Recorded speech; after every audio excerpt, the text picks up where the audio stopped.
Today's video is the beginning of Luke chapter 14 when Jesus was at a Pharisee's house. And as always, I pray the Holy Spirit gets this to the right person at the right time. One Sabbath, when Jesus went to eat in the house of a prominent Pharisee, he was being carefully watched. There in front of him was a man suffering from abnormal swelling of his body. Jesus asked the Pharisees and experts in the law, "Is it lawful to heal on Sabbath or not?" But they remained silent. So taking hold of the man, he healed him and sent him away.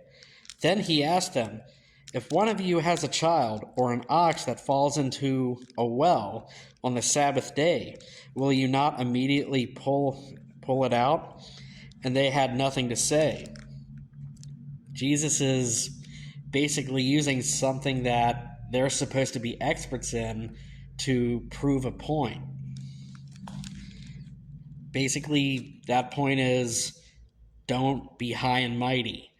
Even though Christians are supposed to be set apart or in the world but not of the world, that doesn't mean that you don't need Jesus just as much as somebody who does not have Jesus in their life. Basically, be humble.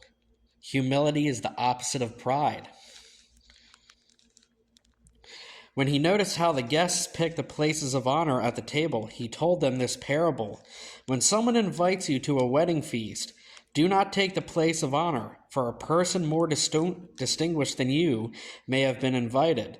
If so, the host who invited both of you will come and say to you, "Give this person your seat."